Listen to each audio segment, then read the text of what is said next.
G'day, we've got another video for you today on the Ram 3500. We're doing some transmission work today, and when I say transmission work, I mean we're going to be basically doing a service and a couple of other things.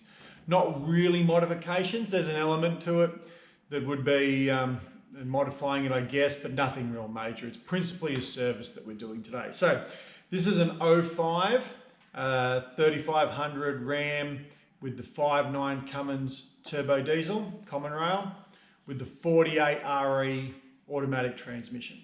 So I've had this thing for about a year, been meaning to do an automatic transmission service pretty much that whole time, haven't got to it. So now we're going to do it. There's a couple of reasons I want to do it. Number one is there's a service interval for the 48 RE to adjust the bands, front and rear, and also to change the fluid. Now I acknowledge it's not a full fluid change. To do a full fluid change, you have to take transmission out because you've got to get out of the lines, get out of torque converter. All we're doing is the pan, we're going to drop the pan. And if you want to adjust the bands, you've got to drop the pan anyway, so because there's one inside the pan. So pan's got to come off, fluids, so it's a partial fluid change. We're going to do a fluid change, and the principal reason I want to do that is I want to see the condition of the fluid. Now, pulling it off the dipstick doesn't look like it's got a distinct burnt smell, doesn't look like it's been overworked, but drop the pan's going to give us a bit of an indication. I can't see in the service manual. One owner vehicle, one thing I did neglect to ask the previous owner when I got it was, when was the last time? How often have you done the transmission? When's the last time? So I don't know that, so we're going to drop the pan and have a look at that. While we've got the pan off, obviously drop the pan, you've got to put a new gasket on it, that's fine. We're going to do the filter, we're going to do the automatic transmission filter, and we're going to change the pan over. Now the stock Ram pan on the 48 RE doesn't have a drain plug. Now this has a service interval, so I'm fully expectant that I'm going to have to do the transmission service again over some period that I have this vehicle. That's fine, but taking the pan off to drain the fluid out is a pain. So I've got an aftermarket pan with a drain plug because I don't want to have to drop the pan again. I just want to take the drain plug out and let it drain and then take it off. It's going to save a heap of mess. Hopefully we don't make too much mess today, but we're going to do that. We're also going to fit, but dropping the pan is going to give me an indication of, at least it's not going to give me exact, it'll give me an indication of how frequently the previous owner has serviced the automatic transmission. If that fluid is old and skunky, then it's been a while, but we'll get an idea of that today. Hopefully the fluid's not too bad. We're also going to put a transmission temperature probe in the hotline of the transmission. So there's a couple of places you can put a trans temp gauge probe in the 48 RE. What we're doing here is your hotline out of the automatic transmission. We're going to take that out. We've got a GlowShift Gauges T-piece. So we're going to cut a section out of the hotline, put that in, tighten it up, put the line back in again. That's going to lose some fluid, so we're going to do that at the same time we service the transmission pan. Take that line out, put the T-piece in, put that back in it. Then we've got a trans temp gauge to fit. Probe will just go into that T-piece, pretty straightforward. And then we'll have a automatic transmission temperature gauge in the truck. And while we're going, it's unrelated to the transmission, but I'm also going to put a pyrometer or a exhaust gas temperature gauge in there as well. The reason I'm going to do that at the same time is because I'm putting dual pods on the steering column, and I want to mount both gauges while I'm going and route all the wiring at the same time. It's not a transmission temperature thing or a transmission service thing, but we're just doing it at the same time to save time.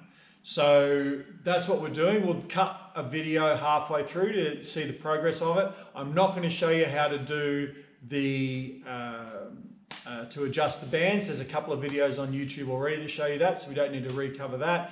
And to take the pan off, there's instructions on that as well. Just undo the bolts, drop it, tilt it, drain the fluid out partially, then drop the rest of it out.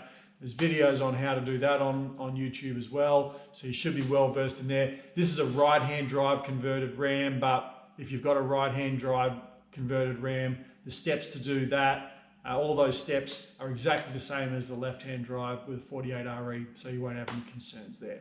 So we'll check in halfway through the process, we'll see how we're going, and then we'll come back at the end and we'll review how we did. Okay, so this is the pan out with the replacement pan to be fitted from B&M. If you can see under there, I got most of the oil, a heap of oil's come out of this. I've also taken off one of the lines.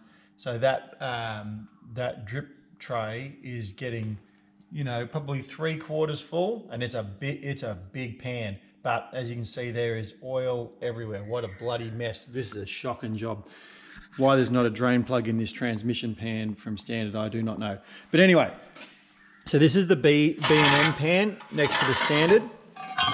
So you can see, hopefully, if I tilt this, you can see the B&M pan is definitely bigger. Now the B&M actually say that on a 48RE, this pan actually does not give you any additional capacity, but that is definitely a deeper pan. If I tilt here, you should be able to see it is higher. But one thing here that's awesome, this is the pan that's come out of the truck, and that fluid is just magnificent. This is my first change of the transmission fluid since I bought it, and I've done, I don't know, about 10,000 Ks in it, and I couldn't find a record in the manual of when it was last done, so I've decided to do it. But that fluid I could put that back in it. I'm not going to. The magnet does have a little bit of crud on it. There's a bit of black crud on it for sure, but there's no grit in it. There's a little bit of black crud in it, but the fluid is absolutely fine. It's absolutely perfect. So we're going to change this out. We've dropped it now, changed the fluid over. We're going to fit this pan, which comes with, look at that. Take note, Dodge, put a sump plug in your transmissions. My goodness, why is that not there from factory? It's also got a temperature sensor here, which I'm not going to use, but that is there if you get a B&M pan. This was more cost effective more than anything else, but it does have a sump plug. So we're going to fit this pan. This one here is being retired, and we'll see how we go from here, getting this thing back on again and getting it full of transmission oil again. Okay, thanks for bearing with us. Truck's done. Got everything fitted in there. Great, so that's been really good. So we've done the bands are done, and we have to clean up the mess underneath it, but bands are done, hotline's done. So we took the hotline out. Pretty easy to take the hotline out. Instructions with the T-piece from GlowShift Gauges if you want to do that.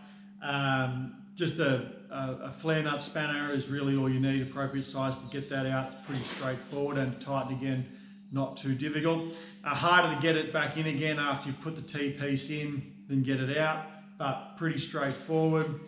New pan's on, torqued all the bolts up, and we've got no leaks, so that's positive. We've refilled it with transmission fluid, so the new pan's on there.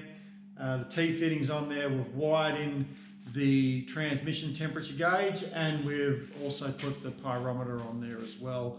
We'll do a review of those gauges because they are probably worth a review if you're thinking of doing it. We've gone with AutoMeter gauges this time. Process pretty straightforward. So we've got that in there. As I covered off in the middle section, like the biggest drama of this job was just the mess of getting that pan drained. If you're going to adjust the bands, you know, you'll see that in videos of people that have done it. Even with a drain plug, once you drop that pan off, you've got all these millions of droplets just waiting there to drip all over you from the automatic transmission. You've got a clean rag, and you want a clean one, not something that's going to put a lint in your automatic transmission. You could try and get some of that off there so they don't drip all over your face. You've got to take the filter off. Lots of things, but dropping that pan off just made a huge mess. Taking the hot line off again, there was fluid in the line, obviously. That didn't help with the mess either, but that won't need to be done again. It's only the transmission pan that'll need to be done. So what I would do at future changes is get it home, park it, and then undo the drain plug, let it drain out. The drain plug's magnetic, so if you're not losing anything by not having the ring magnet in the factory pan in there. So undo that, drain it out, drain all the fluid out, and probably come back the next day to take the pan off, give it every opportunity to drain as much of that stuff out of it. That's a pretty messy job, but it'll be hopefully a lot better next time with a drain plug on that transmission pan. So not anything super difficult there. The good thing is that we've learned is that the transmission obviously has been serviced relatively recently. The fluid in it was good, hasn't been overworked, so that's a very good sign that this transmission hopefully has been looked after and is going to serve me well into the future. Certainly looks that way, so hopefully that's what transpires, and we can keep a good eye on it there with the trans temp gauge as well. So if that's something that interests you, nothing's really complicated, it's just messy. Design flaw. Should have had a drain plug in that transmission pan, especially considering there's no way you can cut it. This is not a sealed for life transmission because there's a service interval on adjusting the bands and changing and doing at least that fluid change. So it's not a service for life transmission. You do have to service it, and it's pretty unforgivable in my estimation to not have a drain plug on there. But anyway, is what it is. So got that fitted. None of it was really complicated. I hope that was useful for you. It's a good thing to do if you're buying any sort of automatic transmission vehicle. If you can't find when the transmission was serviced, if it's something like this, where it could have done a lot of towing, heavy working transmission, good thing to do to get an indication of how well the transmission's been looked after is to drop the fluid. Hopefully you've had a bit of a look at it before you purchase it, but not a bad thing to do. In this case, I've now reset the clock. I know exactly how long it is until I have to do it again, which isn't for a while, thankfully, and the transmission's up to date with its servicing. So I hope that was useful for you. Thanks for watching.